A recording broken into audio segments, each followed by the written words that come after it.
아까 김수영 의원께서 말씀하신 그 뉴욕타임스 쉐이커 트럼프 이제 이게 그 기사인데 그 뭐지? 사실 이게 호주 리야드 회의인데요. 이거 되게 신기하지 않아요? 이거 5일 탑3가 모여 있는 거잖아요.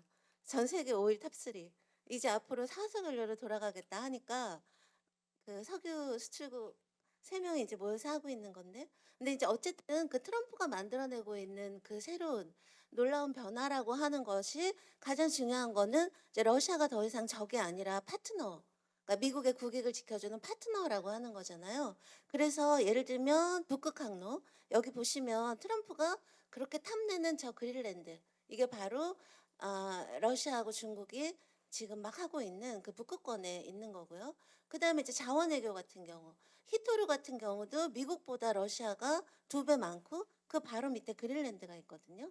그러니까 이게 지금 다 미국, 그린랜드, 러시아가 이렇게 다 만나고 있고 그게 일종의 중국 견제, 중국의 히토류 패권에 대한 견제하고 만나고 있는 거고 이제 또 하나가 오일, 아니 가스, 천연가스. 그러니까 유럽이 지금 세계의 가장 큰 천연가스 시장이거든요. 근데 여기 보시면 아시겠지만 러우 전쟁을 기점으로 해서 원래 러시아가 40% 유럽 시장 차지했었는데 쭉 내려가고 미국 쭉 올라가고 하니까 이제 트럼프가 이것도 같이 하겠다. 그래서 이 파괴된 노르드 스트림 그 독일하고 러시아 가는 석유 그러니까 가스 파이프 라인을 하나가 지금 살아남았거든요. 그걸 미국이 사겠다. 그래서 미국 마크 붙여서 러시아 가스 흘려보내겠다. 유럽에 팔겠다. 이제 이러고 있는 건데 이제 과연 그럼 독일이 사줄까? 근데 이게 그 전까진 설이었는데요. 이걸 얼마 전에 라브로프가 사실이다라고 얘기를 하고요. 그다음에 독일의 새로운 그 정부 들어설 거잖아요. 거기서도 만약에 종전만 제대로 된다면 독일이 러시아 가스로 돌아갈 수도 있지. 이제 이렇게 얘기를 하는. 그렇게 되면 천연가스 가장 큰 그 유럽 시장에 이제 미국하고 러시아가 같이 빨대를 꽂는 일이 일어날 수도 있는 것이고 뭐 하여튼 기타 이제 이런 일들이 벌어지고 있고요. 그래서 트럼프 입장에서는 그러니까 러시아가 미국의 국익에 도움이 된다. 특히 우크라이나보다 그리고 심지어 유럽보다도 도움이 된다라고 생각하기 때문에 러시아하고의 협력이라고 하는 것들을 이제 더 구체적으로 타진을 하고 있는 것이고 그래서 러우 전쟁에 있어서 트럼프가 기본적으로 그 러시아 편, 푸틴 편에 서 있는 거는 그러니까 이런 식의 미국의 전략적인 이익하고 같이 가는 거라고 말씀드릴 수 있고요. 근데 사실 제가 종전협상 말씀드렸지만 종전협상은 거의 지금 진행된 게 별로 없어요. 그래서 지금 저희가 예상할 수 있는 거는 그 새 국방부 장관의 헤그세스가 얘기했었던 우크라이나 나토 가입 안 될 것이고 그다음에 영토도 2014년 이전으로 회복할 수 없고 그다음에 향후 안전 보장에 있어서는 이제 유럽이 알아서 하고 미국은 개입 안 한다. 이제 요 정도인데요. 문제는 이게 유럽이나 우크라이나 입장에서는 막 뒤집어질 일이지만 러시아 입장에서는 최소한에 해당하기 때문에 그러니까 러시아는 그 세 개, 그 최소한이 충분히 충족되지 않는 이상은 러시아는 전쟁을 서둘러서 종전을 할 이유가 없는 거고 지금 여러분 신문 보시면 어제 오늘 지금 트럼프하고 푸틴하고 막 밀당하고 있잖아요. 그러니까 그런 밀당은 이제 한동안 이어질 것이고요. 그래서 러시아가 지금 전황도 너무 좋고 그다음에 경제적인 것도 괜찮고 그다음에 무기나 병력 그다음에 국내적인 여론이나 국제 정세 모든 것에서 좋기 때문에 아마 그런 밀당을 통해서 푸틴이 이제 최대치를 얻어내야 종전이 가능하지 않을까 정도의 예상이 가능하고요.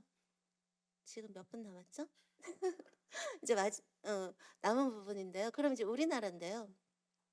일단 저는 전쟁 중에도 러시아하고 관계 관리해야 된다라고 말씀드려 왔는데 그게 안보하고 경제 측면이거든요. 근데 안보는 간단히 말씀드리면 사실 러시아가 북한에 대해서 끼치는 영향력이라는 게 전쟁 전하고 비교할 수 없이 커졌고요. 그다음에 이제는 러시아가 미국에도 말발이 먹히는 상황이잖아요. 근데 우리 지금 북미 협상 트럼프가 이거 정리하면 김정은 만난다고 하는데 한국 북미 협상은 패싱 얘기 벌써 나오니까 그렇기 때문에 저는 한국이 그러니까 새로운 정부가 이제 들어서면 그러면 이 러시아 카드라고 하는 걸 러북 관계가 더 이상 극단적으로 강화되지 않는 거를 컨트롤하고 그다음에 이제 북미 협상에 있어서도 러시아 카드를 이용해서 우리가 당사자니까요. 우리의 이해 같은 것들을 뭐 어느 정도 관철시킬 수 있는 그런 카드로 이용하는 게 좋겠다 생각하고요.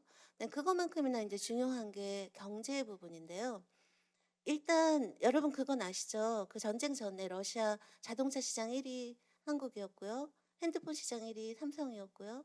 TV 시장 10년 연속 부동의 1위 삼성이었고요. 네, 가전 뭐 이렇게 세탁기 이런 거 다 합치면 LG가 또 굉장히 수위에 올라 있었는데 그거를 인제 예를 들어 드리면 이게 러시아 자동차 시장 그 전쟁 전이랑 전쟁 후에 브랜드 탑5 점유율이거든요. 근데 여기 보시면 전쟁 전에는 이 라다는 러시아 국민차 안 돼요. 이게 1 위지만 그다음에 기아하고 현대가 2-3 위고 둘의 포션을 합치면 러시아 차보다 높았어요. 근데 지금은 1 위는 러시아 차인데 나머지 2 위, 3 위는 물론이거니와 4 위, 5 위까지 이거 다 중국 브랜드거든요. 그래서 지금 러시아 자동차 시장의 63%를 중국이 차지하고 있고 핸드폰 우리가 차지하고 있던 건 지금 샤오미가 다 차지하고 있는 상황이에요.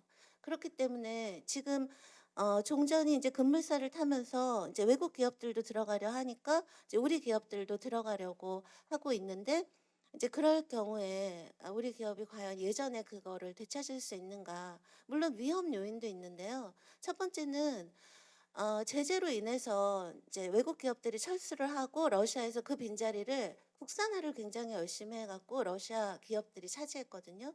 그래서 지금 러시아 정부의 입장은 새로 외국 기업들이 들어온다 해도 러시아 기업들을 일단 최우선으로 보호할 것이다라고 얘기한 게 하나가 우리에게 진입 장벽이고 그다음에 이제 중국이 우리 자리를 다 차지했다라고 하는 게 좀 위험 요인이긴 하지만 그럼에도 불구하고 저는 우리가 잘할 수 있을 것 같은 게요. 이게 러시아에서 설문조사를 했어요. 외국 기업들 들어온다니까 "어느 기업이 들어오면 제일 좋겠냐?" 했을 때 탑5 중에 2 위가 삼성이에요. 러시아 국민들이 우리를 너무 기다리고 있고요. 그다음에 자동차 시장 관련해서도 러시아에서 또 설문조사를 했거든요. 러시아 경제 포탈에서 러시아 자동차 소유주 2,500 명을 상대로 설문조사를 했더니 그 러시아 그 국민의 21%가 저는 한국차가 돌아오기를 기다리느라고 신차 구입을 미루고 있어요." 이렇게 얘기를 했고요. 14%는 전 이미 한국차예요." 이렇게 얘기를 했고요. "한국차 없는 동안 중국차 사 보니까 너무 좋아서 계속 중국차 쓸래요."라고 얘기한 사람은 11% 밖에 없어요. 그래서 러시아 국민들이 일단 우리 한국을 너무 좋아하고요. 그다음에 러시아 정부가 중국에 대한 경제 의존성이 너무 크기 때문에 거기에 대한 가장 이상적인 대안이 한국이거든요. 그래서 러시아 정부도 한국 기업을 필요로 하고 네, 러시아 국민들이 한국 제품들을 너무 좋아하기 때문에 저는 이제 우리가 돌아간다라고 한다면 어 다른 기업보다 선전할 수 있을 거라고 생각하고 제가 이미 시간을 넘겼는데 요거 하나만 마지막으로 말씀드릴게요. 지금 이제 전쟁 종전 얘기하니까 우크라이나 재건주 뭐 이런 얘기 많이 하시는데요. 우크라이나를 되게 인도주의적인 차원에서 재건을 돕기 위해서 가는 게 아니라면 수익을 위해서는 우크라이나 재건주는 별로 좋은 선택은 아닌 것 같습니다. 왜냐하면 우크라이나는 지금 거의 국가 파산 상태이기 때문에 미국 지원이 없으면 공무원 월급도 주기 힘든 상황이고 그다음에 우크라이나 입장에서는 유럽 국가들이 먼저 있다라는 거죠. 우리 한국은 해준 게 없고 유럽 국가들은 무기나 돈만 많이 지원해 줬을 뿐만 아니라 난민을 독일이나 폴란드는 1 0 0 명씩 받아줬거든요. 그렇기 때문에 이제 우리는 숟가락을 얹을 수가 없고 그렇기 때문에 만약에 정말 수익만을 생각하면서 이 전쟁 관련한 재건을 한다면 저는 러시아 재건 사업이 오히려 더 이제 유망하다라고 생각을 하는 게 왜냐하면 이제 가장 그 황폐화된 곳이 러시아 점령지에 있고요. 그다음에 본격적인 재건 사업이 시작이 되면 아마 분명히 북한 노동자가 들어갈 거예요. 북한하고 지금 러시아가 훨씬 더 친해졌기 때문에. 근데 러시아 그러니까 특히 극동 경제에 있어서 북한 노동자가 없었던 적은 해방 이후에 거의 없거든요.